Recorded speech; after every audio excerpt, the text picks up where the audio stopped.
네, 수고하셨습니다. 행정처장님, 예, 만약에 법관이 예. 퇴직 직전에 예. 아까 장동혁 판사가 의심받는 것처럼 퇴직 직전에 보석을 해준다든지 해서 거액의 수임료를 변호사로 하여금 받을 수 있게 분위기를 만들어 놓고 퇴직을 해버리면은 퇴직했기 때문에 윤리감찰 대상이 아니다라고 하시는데요.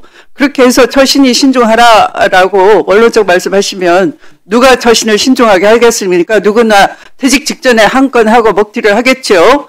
그러면 이걸 감찰을 하도록 감찰 대상에 포함시키고 규정을 바꾸시고 그리고 대한변협의 변호사로서 등록을 막든가 해서 처신 신중 안 하고 처신을 그렇게 잘못 윤리 어긋나게 하면은 불이익이 받는다라는 기강을 세우셔야 될 입장이 있지 않으신가요? 어떻게 생각하십니까? 위원장님 말씀, 저 법관의 처신의 신중 그리고 재판 사법 신뢰와 직결된다는 그런 관점에서 공감합니다. 저희들 검토해 보겠습니다.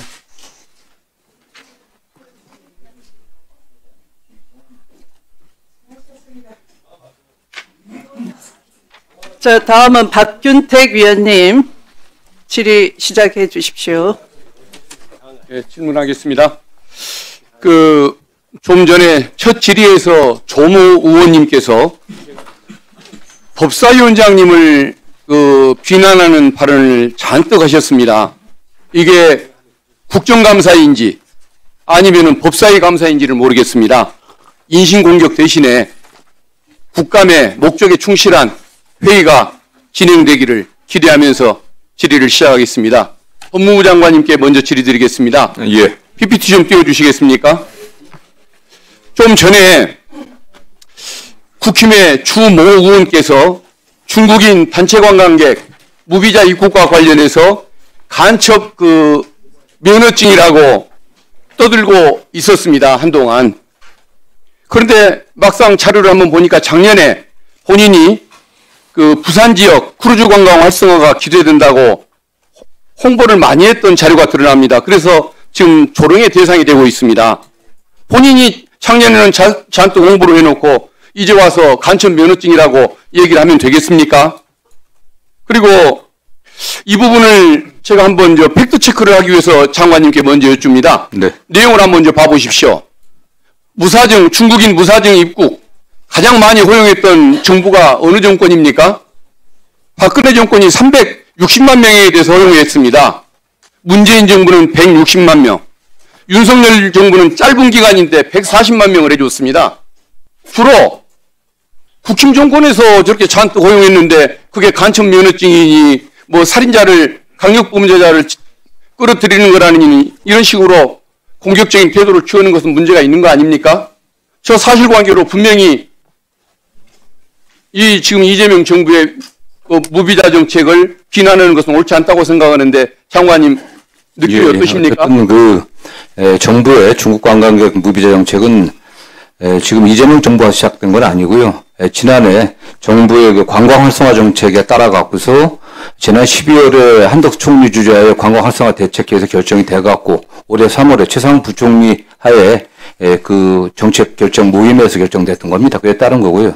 저희들은 좀 걱정하시지 않게 사전 저희들이 명단을 받아갖고 점검해갖고 혐의자들 좀 걸러내고 있습니다. 그리고 그 이전까지는 전담 여행사 지정 취소하는 게 이탈률 5%였는데 2%는 낮췄습니다. 나쁠 중고 이번에도 물론 현재까지 8명 이탈해갖고 4명은 체포를 했습니다. 체포를 했는데 현재까지 이탈률은 1% 이하입니다. 더 철저히 관리할 것이고요. 다만 이제 중국 관련해서는 중국의 사실 우리 조선족 동포들이 많이 왔다 갔다 하지 않습니까? 그래서 절대적인 출입 인원이 많기는 하지만 사실은 불법 체류라든가 이거는 중국이 제일 많지는 않습니다. 동남아 국가, 특정 국가 이러면 되지 않아요. 동남아 국가 두 군데가 더 많습니다. 그래서 어쨌든 간에 의원님들이 염려하시는 우리 사회 불안이라든가 또는 범죄 증가에 영향 미치지 않게 최선을 다해 저희들이 잘 관리하겠습니다. 예, 어쨌든 관광 관련해서 경제 활성화를 위해서 최선을 다하고 있는 정부를 상대로 색깔론을 펴는 이런 구태의연한 정치, 여기에 대해서는 법무부에서 강력하게 대응 좀 해주시면 감사하겠습니다. 예, 잘 설명하도록 하겠습니다. 예. 우리 헌재 사무처장님께 질문드리겠습니다. 헌법교수로 재직하시다가 사무처장으로 와서 이러시는 소감이 좀 어떠십니까? 뭐 전혀 제가 예전에 헌법재판소에서 근무했기 때문에 전혀 다르지는 않습니다만 업무의 성격이 좀 다르기 때문에 잘 적응하려고 노력하고 있습니다. 예, 어쨌든 최고의 헌법 전문가가 사무처장으로 와 계셔서 든든한 생각이 듭니다. 지금 이제 법원이 법관에 의한 재판을 넘어서 법관을 위한 재판을 한다는 비판을 받습니다. 또 사법부를 위한 법원을 위한 아성을 쌓고 있다라고 비판을 받습니다.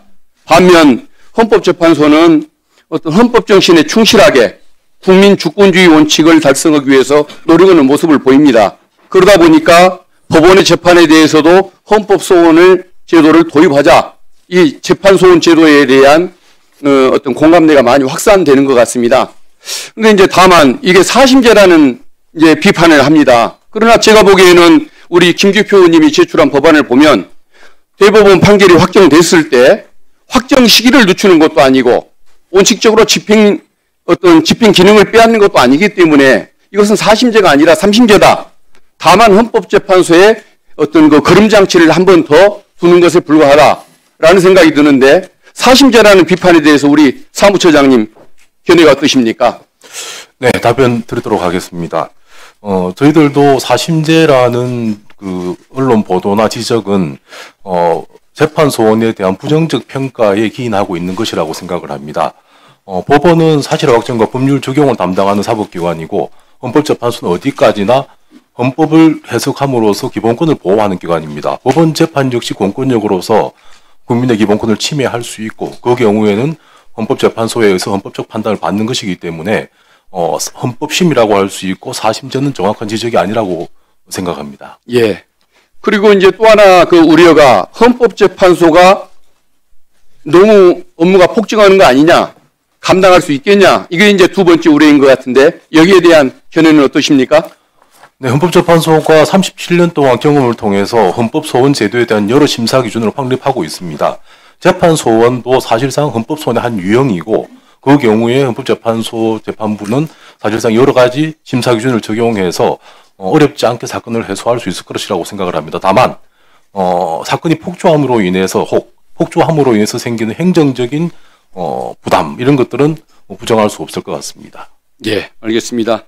어쨌든 좀 여기에 그 우리 민주당에서 발의한 법안에 대해서 사심제 비판, 업무 폭증 비판 이런 우려를 씻을 수 있도록 좀 더 세부적이고 전문적인 보완 의견을 주시면 그걸 입법에 잘 반영하도록 한번 노력을 해보겠습니다. 네, 그렇게 하도록 예, 연구 좀 많이 좀 해주시면 고맙겠습니다.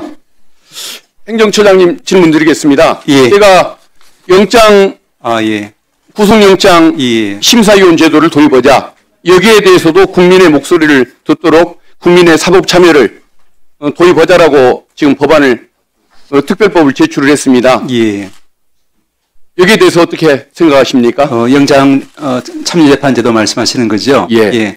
의원님 잘 아시다시피 의원님 평소에 이제 주장하시는 우리 국민 참여를 통한 사법의 어떤 민주화 이런 방향성에 대해서는 저희 사법부도 깊이 공감을 하고 있습니다. 다만 이제 좀 기술적인 문제로 영장 재판의 경우에는 첫째는 이제 우리가 그 헌법상 신체 자유가 이제 직접적으로 문제되는 영역이고 또 하나 우리 구속 심사라고 하는 것은 시급성을 다투지 않겠습니까? 일반 행사 재판과 달라가지고 그래서 이 두 가지 점 때문에 좀 꼼꼼하게 헌법적으로 또 법률적으로 여러 가지를 살펴볼 필요가 있다는 말씀은 저희 드릴 수 있을 것 같습니다. 법안에 대해서 저희들이 검토를 정식으로 착수하지 않았기 때문에 살펴보겠습니다. 예. 네, 수고하셨습니다. 다음은 서영교 위원님 질의해 주십시오. 곽규택 위원님 질의해 주십시오. 하고하십시오. 법무부 장관님께 여쭤보겠습니다. 예. 장관님, 그 이재명 정부 들어오면서 국정과제 1호로 개헌을 언급했습니다. 알고 계시죠? 예. 개헌이라고 하면은 당연히 국민들이나 뭐 정치권에서 대통령 4년 연임제 개헌 이것이 가장 큰 화두가 될 것이라고 다 예상을 하고 있습니다. 우리 헌법 제128조 제2항 뭐 언급하지 않아도 잘 내용 알고 계시죠? 네. 헌법 개정안 제안한 대통령에게는 대통령의 연임에 관한 규정 등은 적용되지 않는다는 것 아닙니까? 네, 그렇습니다. 이런 정부에서 개헌을 추진할 경우에 개헌안을 마련하는 데 있어서 법무부는 어떤 역할을 하게 됩니까? 일단 저는 개헌의 주체가 개헌 발의자가 대통령 또 이제 국회 아니겠습니까? 예. 저 개인적으로는 국회가 국민의 대표기관 국회가 개헌 논의의 주체가 돼야 된다는 생각을 갖고 있고요. 다만 정부 안에서 혹시 대통령이 주관하여 발의를 하게 된다고 하면 당연히 법무부가 주관 부서가 되어갖고 개헌안을 만들어야 될 것을 보고 있습니다. 네. 그러면 아직까지 법무부에서 개헌 관련된 검토나 작업은 하고 있지 않습니까? 예, 그렇습니다. 네. 예. 지난번 법제처에 대한 국정감사에서요, 법제처장님께서 이 헌법 제128조 제2항에 대해서 개헌을 할 경우에 국민의 결단 운운하시면서 마치 이재명 대통령의 연임도 가능한 개헌 이런 걸 언급을 하셨어요. 이에 대해서